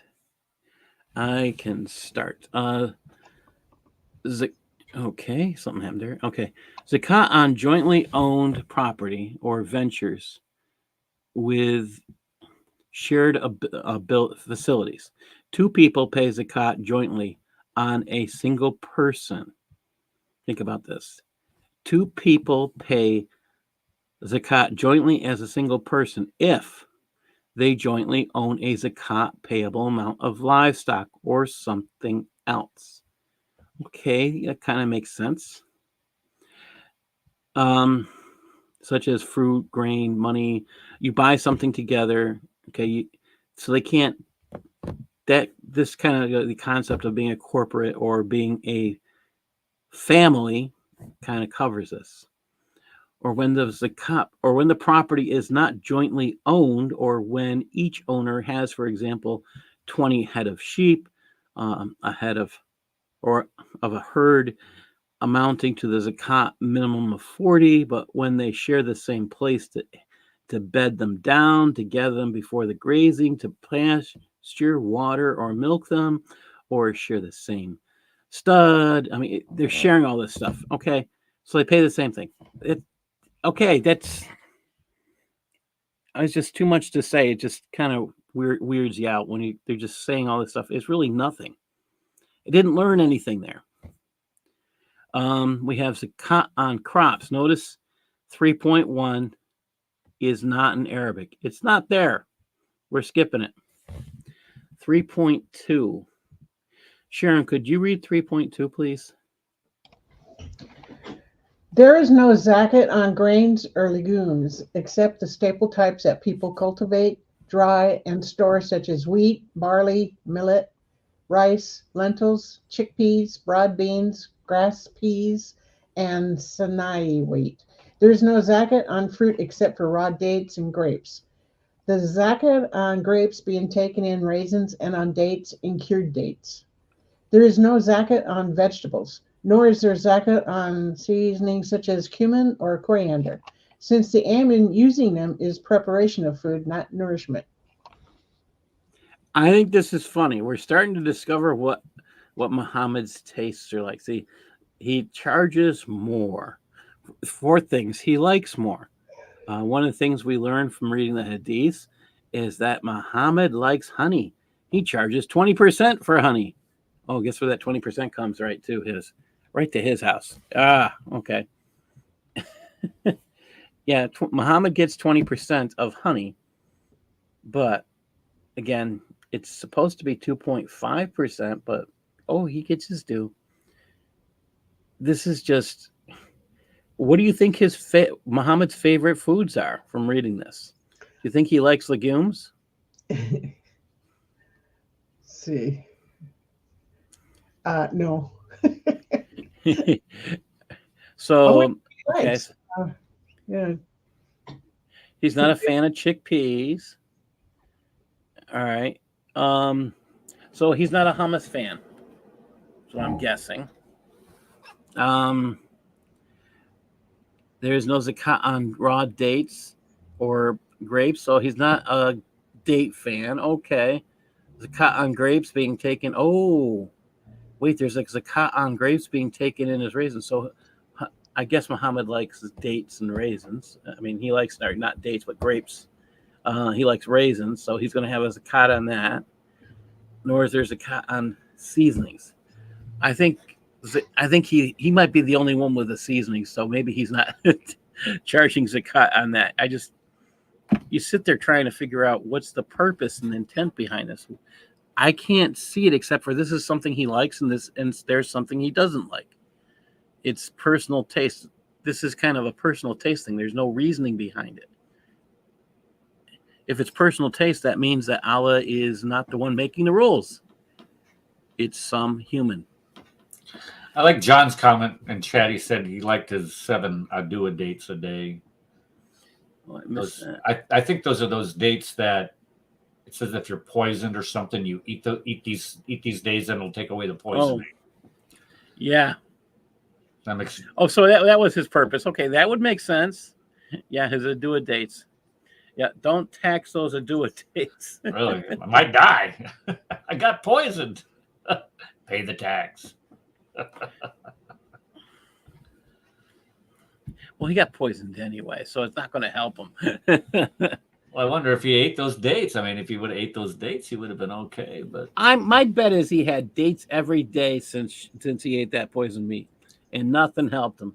Oh, so his concept was a lie. Oh my gosh, what a surprise! Did you read what Houston said? As soon as Muhammad died, they had wars over whether zakat was still payable or was yes, and this is the reason for the Ridda Wars. And this is why I say that when they call it an apostate war, Ridda War is what they call it. They call this the apostate wars. No, it was not a Ridda War. It was actually all about zakat. It was not about anything else. It was all about zakat. When you read Islamic histories, you learn this was never, ever about people leaving Islam. Well, if they're leaving Islam, that's the point. I mean, that's the point, Paul. If they're leaving Islam, they're not paying their zakat. So therefore, you have to bring them back to Islam to ensure that they pay their zakat. So you're absolutely right. It was all about the money. It was all about the zakat. But if you're not a Muslim, you don't have to pay the zakat. And the difference is in Islam, you have to pay. So in the United States, you give your allegiance to a country. You're not giving your allegiance to the president of the United States. Every 4 years, we elect a new president, and that would mean you'd have to, under the Islamic belief, every time you get a new leader, you have to give a new statement of allegiance. Our concept is a lot different. So when Muhammad takes over, when Muhammad dies, they had to pick a new leader because Muhammad didn't set that up, because he didn't know he was going to die, especially in a way that he told everybody that would show that he was a false prophet. But that's what he did. And he didn't have someone set up to take over. So they wanted to stop paying Zakat. Okay. Why should they give Muhammad or Abu Bakr what they were giving Muhammad? He's much more insignificant than Muhammad. So why should they pay the same amount? They just didn't want to pay anymore. They didn't mind having the same Allah. They just didn't want to pay. That's what the Ridda Wars are all about. It was never about Islam, because the records of Islamic warfare during the Ridda Wars. They'd go there. They'd watch and see if they came out for morning prayer. If they came out for morning prayer, and then they wouldn't kill them. Okay. They'd come back and say, okay, pay up or else. It's something to think about. All right. H3.3. One is obliged to pay Zakat as soon as one possesses the Zakat payable amount of grain. Oh, wait a minute. We're not. That's an income tax. That's not a wealth tax. Or when the ripeness or wholeness of a Zakat payable amount of dates or grapes, we're talking about fruit. Again, we're talking about income tax. We're not talking wealth tax. So this would be 2.5%. I want to know how they determine. Okay, you're paying fruits is what it sounds like. Okay. Didn't we just read? This is the part that got me. Didn't we just read you don't have to pay Zakat on fruits? Did we just read that? Look at down here. Yeah. There is no Zakat on fruits except for raw dates and grapes. Okay. There's no, okay, so raw, okay. So these are the raw grapes, okay. All right, raw. Really, are you going to get dates, something cooked? Are they going to get cooked dates, preserved dates? Okay. Yeah. Things are just kind of weird. All right. And go on. Zakat payable amounts for crops. We're continuing. Let's see. Eric, can you read 3.4, please? Yep. Okay. The minimal quantity on which Zakat is payable for crops is 609.84 kilograms of net dried weight, free of husk or chaff, though for rice and sanai wheat, which are stored in the kernel, the Zakat minimum includes husk, is 1,219.68 kilograms of dried weight. Zakat is not taken from grain until it has been winnowed or made free from straw, nor from fruits until they are dried, made into raisins and dates. The produce for the entire year, i.e. the agricultural year, is added together in calculating the Zakat minimum. When, for example, the season's first crop alone is less than the Zakat minimum. When one crop is harvested after another due to varietal differences or the location of the two fields in the same year and of the same kind of crop, such as spring wheat, winter wheat, Zakat is paid from them as if they were a single quantity. Different varieties of grain are also calculated additively. Is that what that says? Additively? That's what it says. Yep. Additively, when harvested at the same time, though the fruit or grain of one year is not added to the fruit or grain of a different year. Grapes are not calculated cumulatively with dates, nor wheat with barley, as they are different from one another. Wow. That's a whole lot to say, but doesn't it look like the farmer is paying a whole lot of income tax here? I'm just going to be a pig farmer and just forget about it all. I'm not. So are your pigs considered working animals? Well, it doesn't. As a matter of fact, I got one on the grill right now. That's why I had to leave real quick. So he's working. He's working for me anyway. A couple of his chops are. Oh my gosh.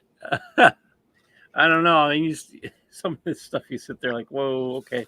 Looks like Allah's hungry. Allah's really hungry. He wants. Yeah. I mean, this is free food. I mean, this is free. I mean, if this is the kind of stuff he's charging, if Muhammad's charging that, he's getting all this free food, and he gives it out to himself and whoever he wants to give it out to. It doesn't against. I just got a quick question. When we consider Christian canon law, is any of this? I mean, is it anything close to this? To what they're asking? Just in paying your tithes and offerings. Do you know of any church or any denomination that requires this type of succinct clarity on, you got a grape, you got a date, or a raisin, you got to know the difference between a grape and a raisin, because are you really kidding me? I mean, seriously, I mean, do you really need to codify something like this? So I've been in churches that are about as rural as you can get, and the churches don't have a significant amount of money, but they're getting their. Again, it's taught in these churches. I would say Baptist churches probably taught pretty well that what the 10% tithe is for. What tithe is for? Again, that's 10%. Right, that's the 10%. But what I am saying is, even let's say at 10% of what? 10% of your sheep, 10% of your goats, 10% of your raisins, 10% of your grape. Okay, fine, 10%. But because why do you have to go further to delineate exactly what is what? Only if you have the spirit to defraud or shirk your responsibility as a giver, or actually giving freely with a joyful heart. It's just the absolute opposite of what we in Christianity understand and enjoy.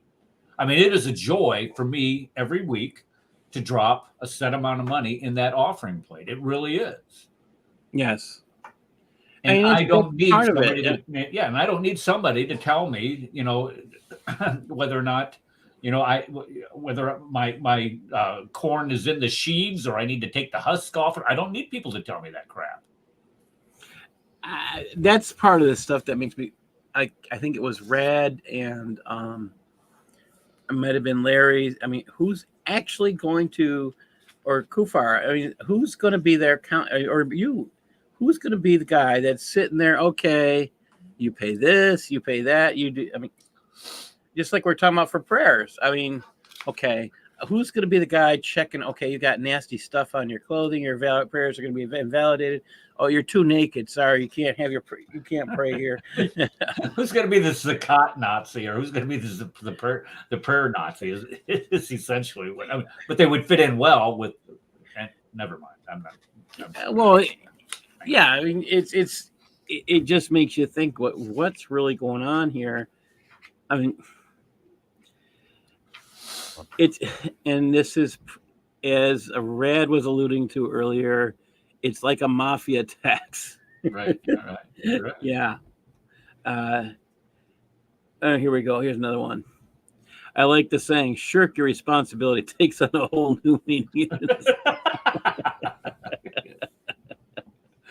That's right. It's a little dangerous to say, but yeah. There you go. That's true. Oh my gosh.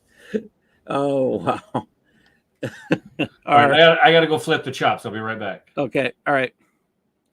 I'll read this next one. The Zakat for crops that has been watered without effort, as by rain or the like, is 10% of the crop. Wait a minute. Isn't zakat supposed to be 2.5%? But if it's a crop that Muhammad likes, it's 10% or 20%, like honey. Of the net dried storage weight. And again, he's collecting food. Well, let's think about this. If Mecca really existed, well, there's no farmers there getting anything. Oh, let's tax some farmers someplace and bring the food into this place that has no food. How could Mecca exist if there was no farmers? Ooh, start asking those questions. All right, I'm going to skip on. This is a hard section for me because, first of all, I don't like math. Just Kufar is like, how could you do that? Math is so wonderful. No, that's me. I'm just not great at math.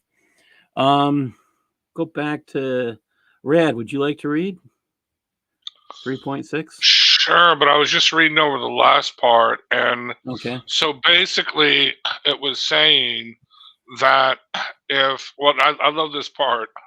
Can consult an agricultural expert. It actually says that somewhere in there. But anyway, so basically, if your crops are being watered by Allah's abundance, just rain, then you got to pay more money because Allah is giving you the rain. But if you got to do actual irrigation, then you could pay less. And if it's like 50-50, that's what it says. It is more reliable to consult an agricultural experts as to how much the crop's water came from rain and how much came from irrigation. So you got to sit there and work. No, seriously. So now I got to pay some dude? No, think about it. You got to pay extra because you're going to consult the agricultural expert. So now you got to pay him, right? Can you tell me how much you're going to save me on my zakat this year? Ooh, kind of like zakat insurance. Pay the agricultural expert. Wait. Yeah. If I give you an extra $20, do I have to pay 20 extra less? I have to pay 25. Exactly. You know what I mean? Can you save me, 10% today if I give you 5 today? Anyway, so 50% of water came from each, for example, one would pay 7.5% of the crop as zakat. Does that mean between? So if you get the guy to say, 50-50, then you're only paying, but why would it? No. Why wouldn't it be if 100% is coming from rain and you're paying 10%, then why, if you do 50% of the work by providing irrigation, why wouldn't it be only 5%? Do you see what I'm saying? They're still saying you're only getting a 2.5 discount here.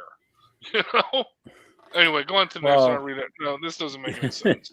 Yes, that's the strangeness of this. Yes. All right. They're just putting out arbitrary numbers. They're not doing. There's no. Well, Allah doesn't know math, so you can't expect the other Muslims to know it if Allah doesn't know it, right? Yeah, they still think 1 times 1 times 1 times 1 equals 3. I don't get that, but anyway. All right, age 3.6.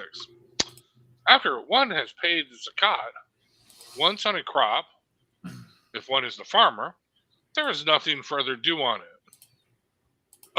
As there is no repetition zakat on one's crops when they are in storage, unlike the repetition of it on money, even if it remains in one's possession for years. Now that is interesting. So, if I have 1 gold dinar, and I gotta pay zakat on that 1 gold dinar, right? But if I still have that, wait! You gotta go back. You can't. No, it doesn't work that way. Because it's on. This is on crops only. Yeah. Well, that's what I'm saying. On crops only, but this is what it's saying. Unlike with money. So with money, then you are constantly being taxed on your money that you've already been taxed on. Wow, that's just. Wow, not even the Democrats have thought of that one. Wow. Well, yes, we have the tax on interest. Well, this is not even on interest, dude. This is just if you just have 1 gold dinar, right? Yes. And you don't spend it, you don't collect interest on it because interest is haram. You don't do anything with it, and you have it for more than, you get taxed 1 year on it, then the next year you still got it. You got to pay tax on that again. Do you see what I'm saying? So this is constantly taxing your savings. Yep. So it's reason for them not to have savings. Exactly. Wow. Or to hide it. Exactly. Yeah. Which normal sane people do. But then you're going to Allah's torment and torture, and then you're going to Allah's hell. You know what I mean? Anyway. Yes. Okay, right, so 3.7. go ahead. Okay, 3.7. It is unlawful for the grower to consume dates or grapes or otherwise dispose of them or sell them before they have been assessed. So you can't even eat or sell as how much there is, and the owner made response. So that means, dude, unless you get your Zakat tax guru to come over, your crap is rotting in the fields. Are responsible for that portion to be paid as Zakat, and if he does, he is responsible for the loss. Whoa! And the owner is made responsible for the loss. Whoa! Yeah, that's what it just said there. If he does, he is responsible for the loss, since part of that belongs to the poor. Why does part of it belong to the poor? They didn't do nothing. Now this is okay. Remember that statement. Again, that's commentary, but it's significant. Okay, they're saying Zakat is for the poor. That is misinformation. Right. Because we do know that Zakat also supports jihad. And say it goes to the poor, and they define the poor and needy as two different groups of people. Well, think about this. Another discussion. How much poor do you have in the Islamic Empire? I mean, if you are taxing every farmer that grows anything, this amount of stuff, then that, and it's all supposedly going to the poor, then that means pretty much everybody in your Islamic paradise is poor. Because they're going to be poor if you tax them like this. You know what I mean? That's just, amazing. It's kind of mind-numbing. Yeah. All right. Again, another piece that was totally Arabic, and I'm waiting to see if my translator does well, and I could actually comment on this next week because I'll come back to those. But again, I looked at this as I did with the other two, and it was, I don't understand why. I've been doing pretty well with Google Translate, but these three, this section on Zakat, when I push Google Translate and I take this picture, I'm getting some nonsensical statements, and I'm trying to figure out what's going on here. And it's not my first. I take 6 different looks at this to make sure something's going on. I just gave up after a while. So I said, okay, I'm going to ask this one person to take a look, see if he can translate this. I'm not, if it's as nonsensical as the Google Translate, I'll feel better. But it just kind of makes me think, what does it mean when you are afraid of your Muslim English speakers? You don't want them to know what this says. Because it's not, again, this is not written for the Christians or the Jews, it's written for the Muslims. Why are they trying to hide his law? What are they afraid? Somebody will say, oh, this is a nutball job who did this? Yeah. And I'm going to point this out before we get into it, but Muhammad required Zakat of the dead. That never ceases to amaze me. This comes from Sunan an-Nasi. My mother he says, my mother died unexpectedly. If she had been able to speak, she would have given charity. Should I give charity on her behalf? The messenger, which is Zakat, they're using for Zakat. The messenger of Allah said yes, so he gave Zakat on her behalf. Okay. You're now paying a death tax. Yeah. Some of these things just make you go, what? All right, I'm just going to skip. Paul, I think I got it translated here. When I first tried it, it detected it as German. I had to manually switch it to Arabic. So it says, Oh, and I also had to block out the numbering. I had to black the numbering out, so that could have been thrown in. But here's what it is. It is recommended for the imam to send a harvester who has knowledge of the quantity of the fruit that comes out, assuming that he is just. As for the messenger's description of those two descriptions, it is a condition. It is not valid to send an ignorant or unjust person to harvest the fruits, which means that he goes around the palm tree and says in it, dates come from it. Such and such dates come from it, and such and such and such.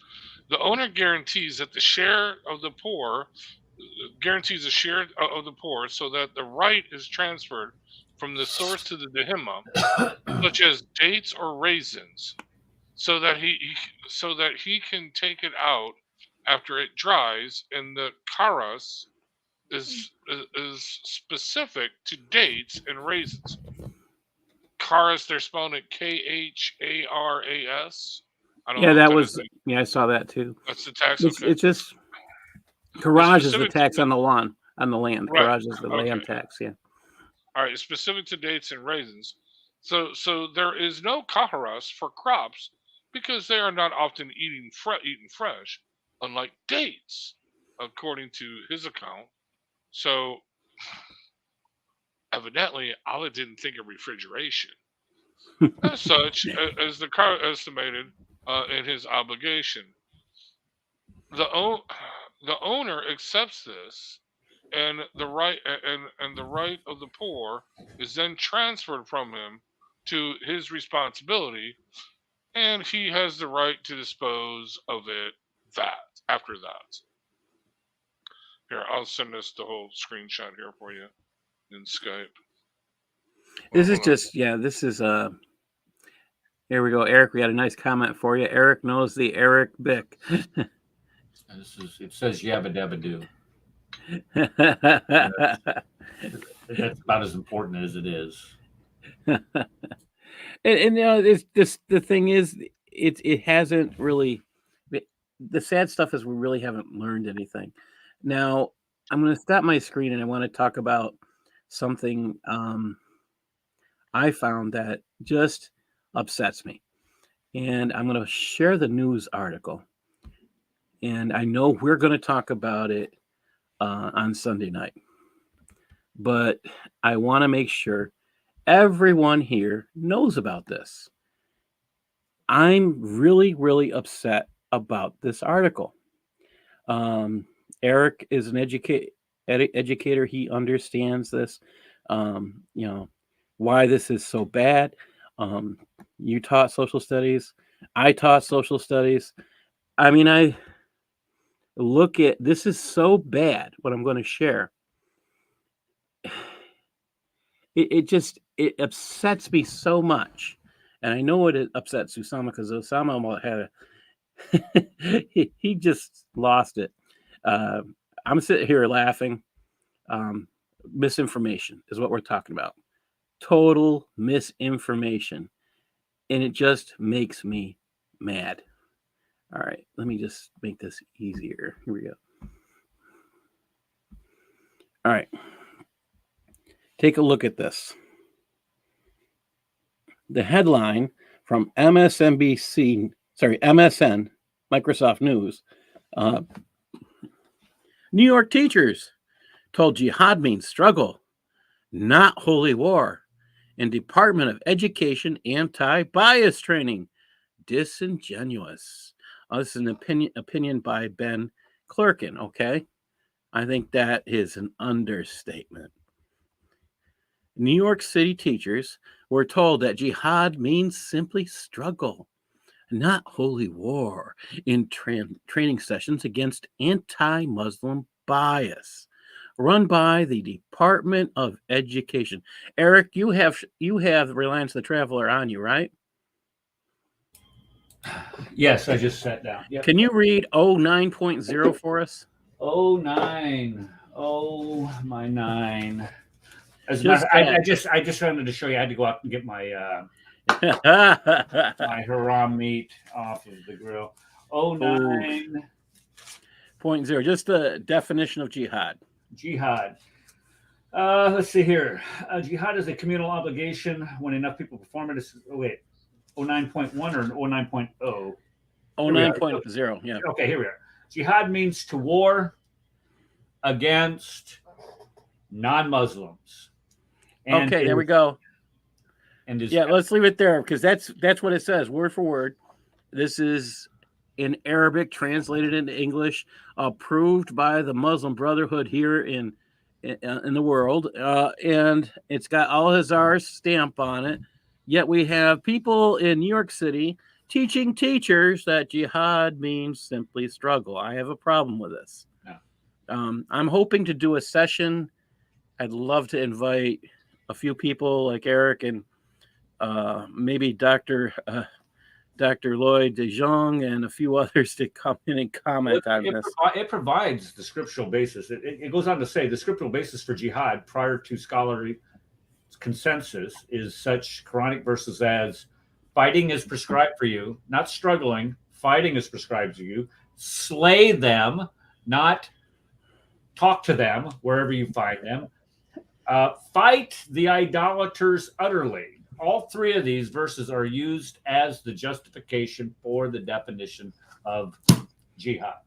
You know what else? Have you guys heard of Dr. Bill Warner?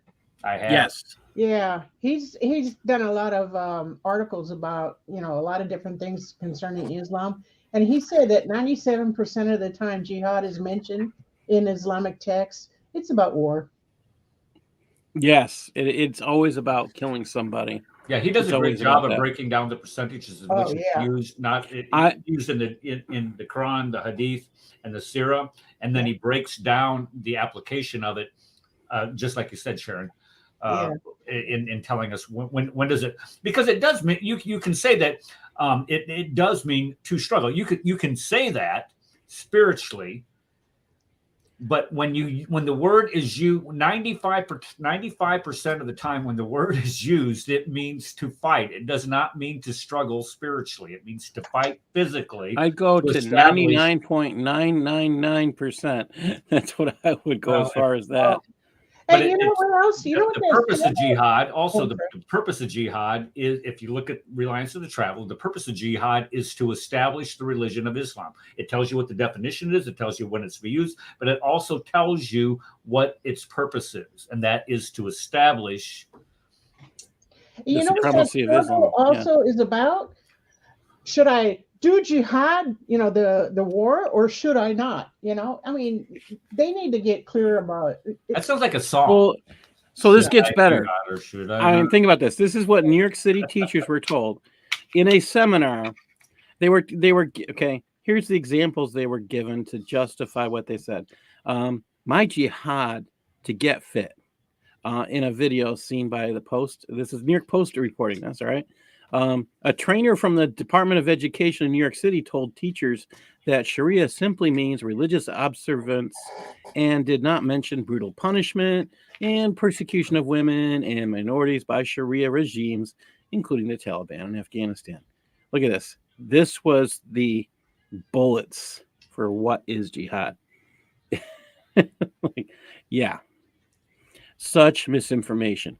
So I filed a FOIA today, Freedom of Information Law request today in New York City. So I'm hoping to get that.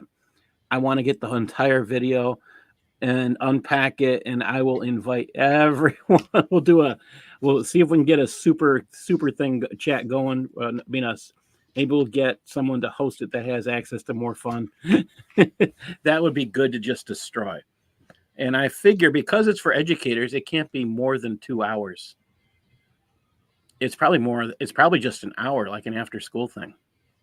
I would think so. But, if they're training and educating, yeah, you're absolutely right. Unless of course, it's one of those training days that we have to attend. Well, it's a Zoom session, so I'm figuring an hour. I just can't see them giving this much propaganda. So I asked for a copy of the video and any ancillary or handouts that were given out. I also asked for the names of the presenters and any groups they are affiliated with, which my belief is you will find groups from the Muslim Brotherhood. Mm-hmm. And I believe one of them may be John Esposito. He's cited in their work. So let me just keep going. John Esposito is cited in whose works? In this article, he's cited. Real as what? As an Islamophobe or what? No, he's their defense.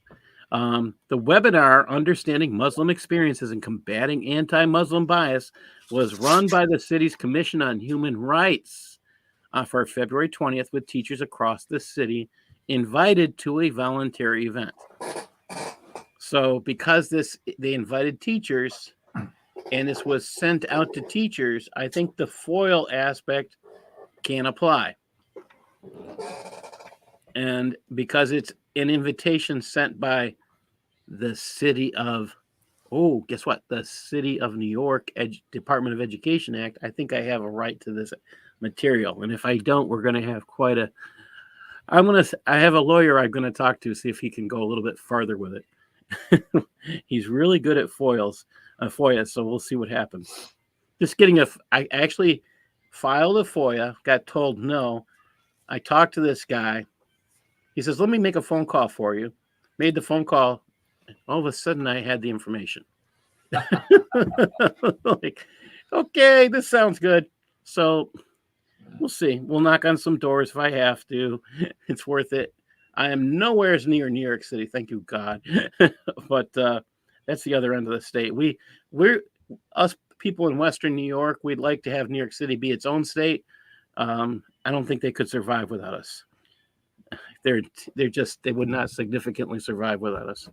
All right, let's keep going. This is so bad. It was a part of a series of anti-discrimination workshops launched in the wake of the October 7th Hamas massacre of hundreds of innocent Israelis. Ooh, they got something right. In this article. The article is good, though. One later this week will deal with anti-Semitism. The Post has reached out to the DOE for comment. The literal meaning of jihad is struggle, great effort. Jihad is the Muslim concept of striving in the path of God, the host said. Yeah, and they're citing that my jihad campaign. Here's the name. Take a look. This was the name of the conference. That's just this past Tuesday. So I'm asking for that. The fact that they're doing this, based off their DIE, yeah. Examples she gave included, my jihad is to never settle short. My jihad is not to judge people. My jihad is to build friendships. And my jihad is to stay fit despite my busy schedule. A Jewish teacher who attended told the Post, they are trying to normalize jihad, but we have to address the elephant in the room, that for many radical Muslims, got to throw that word radical in, many normal Muslims, I'm going to put it, it means violence. And, see these guys?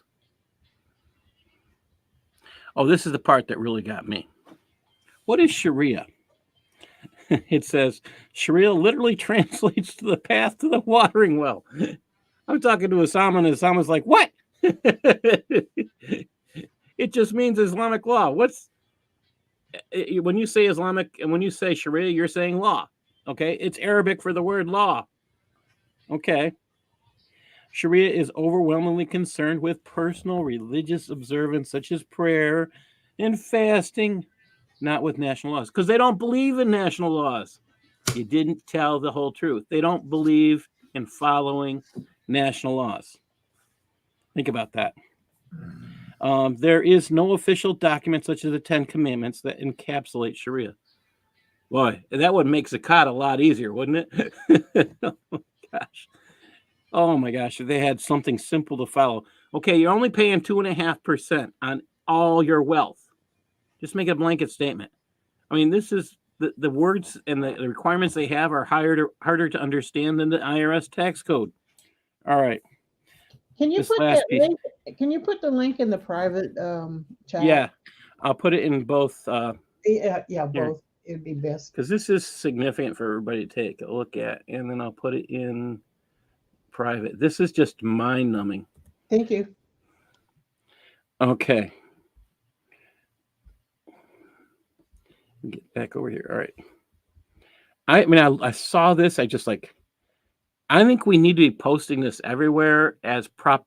I mean, this is just. I mean, tell people if they want to know more about this to pay attention to Usama's Saturday show. We're gonna tackle this. We did it. It's gonna be something big for that show. I think he's like, we could spend the whole show doing this, and I've got like 6, 7, maybe 10 other stories, and yeah, we'll see. Well, Mein Kampf means my struggle, so. You know what I mean? Okay, yes. So if you're just going to go by the thing, it just means struggle. Yeah, struggle against what? Okay, against the Jews? Against the Christians? Against the infidels? Against the kuffar? Against the hypocrites?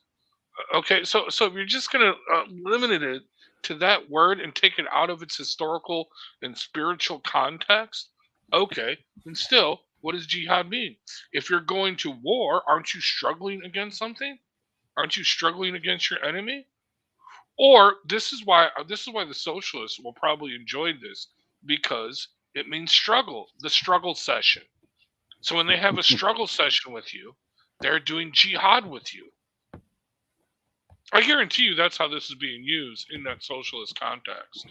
Okay. I'm interested to see who's presenting it, because it's just, I mean, the lies about Sharia, the lies about jihad are just kind of, I mean, they're huge. I mean, it goes on. There's a video. It says, reported by the Jewish Chronicle of London. The DOE referred to the post to the city's Commission of Human Rights. Okay. Again, if this is sponsored by the city and it says the city's Commission on Human Rights, again, I have a right. I'm a New York citizen. All right. Not New York City, but New York State. And, FOIAs are wonderful things. We'll have to have some fun. I'm hoping I get this whole thing. Here we go. The webinar went on to discuss Sharia law. The host said Sharia literally translates to the path of the watering well. There's no official document, it says, such as the 10 Commandments, as we shown there. Like, if they had that, their life for prayer would be a lot easier.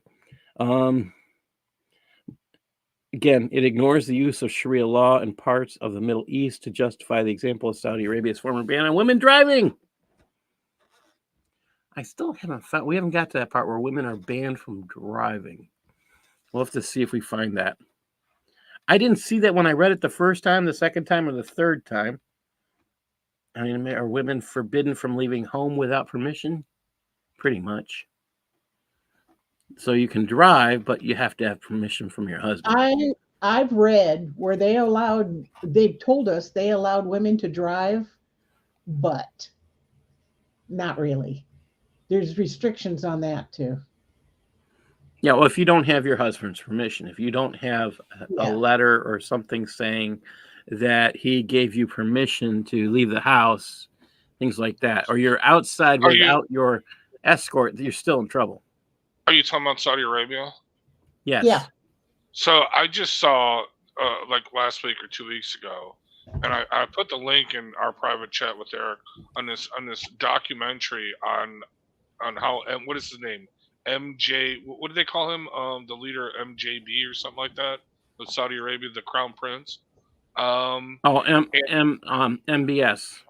MBS, yeah. And how he is opening up Saudi Arabia. No, a lot's been done. As of right now, women are driving. Okay. They actually have these fun centers that he's developed. I mean, they're just like these giant shopping malls. And they're showing women walking around without the burqa, without the abaya, even without the hijab, and mixing with people. Now, I'm sure it's probably for the elites of the elites, okay, that are doing this, but it's this huge thing.